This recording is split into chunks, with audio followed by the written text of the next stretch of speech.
This editorial pertains to pseudo-intellectuals from UW Dialectical who have an axe to grind every which way for honor, learning that we need to get reparations and so on. Look, when the Soviet Union dismantled and took the wall down, I said, hooray. You know, the Bush administration was more like grudge lawyers for Black Lives Matter. They were like, oh, Stalin did this, Stalin did that, Warsaw Pact, and then they lied through the teeth about their intentions, blah, blah, blah.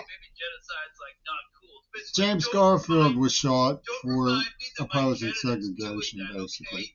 And it's been airbrushed out of history that that's what happened. There were other white people involved in the abolitionist movement, like Elijah Lovejoy, who was killed. And martyrdom is not the only measure of commitment. There were a lot of people who protested the Trail of Tears by Andrew Jackson, but they were faced with, it was like protesting Gaza against Israel. But, see, historic grudge, you know, they don't want to admit that we abolished slavery in the end. It's gone. We don't have slavery anymore.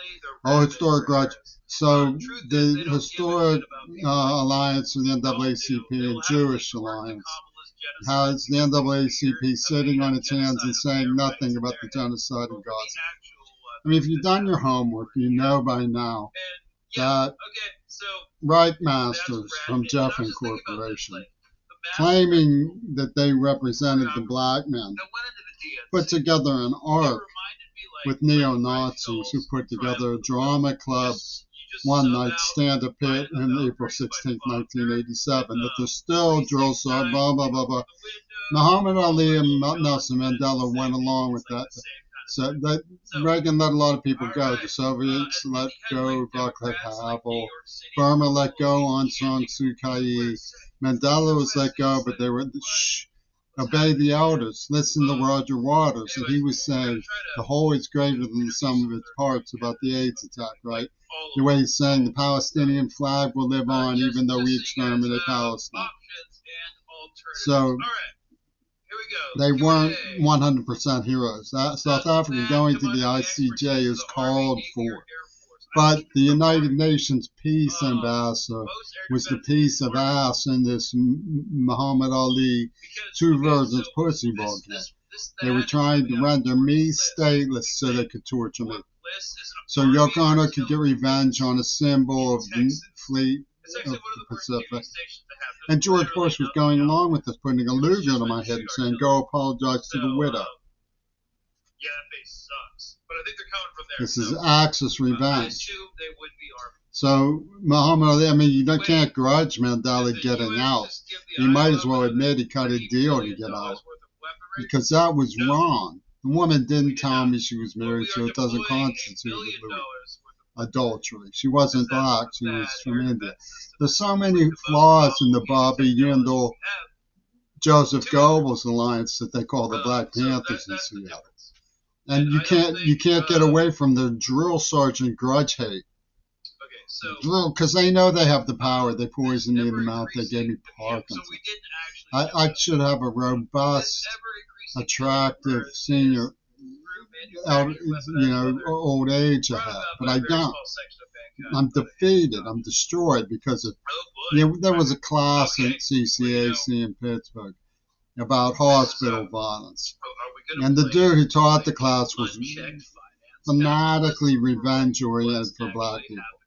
And then I experienced all this hospital violence. He evidently believed that he had been also. What does that have to do with me? Yoko Ono says Prairie symbolizes the military-industrial complex. How? I don't own a gun.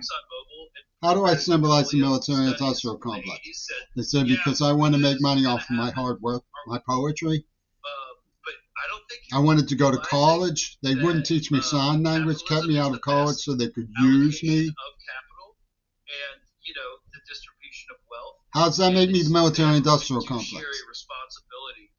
But in her mind, it's witchcraft. He's the military-industrial complex. He's the white. The white! And we want the money. Crazy Marxist logic We're going to rack up a casino of weird stateless hijinks and peddle it through pornographic Sotheby's underworld of pedo films. The Sotheby's of Epstein that they used me for when I was 9 years old. To get even for Reagan because I said that he was an authoritarian. What came over me? Michael Reagan wants his favorite scene somewhere here. Michael Reagan wants it. Well, they're going to get that favorite scene. They're going to get that favorite scene some more. I'm not sure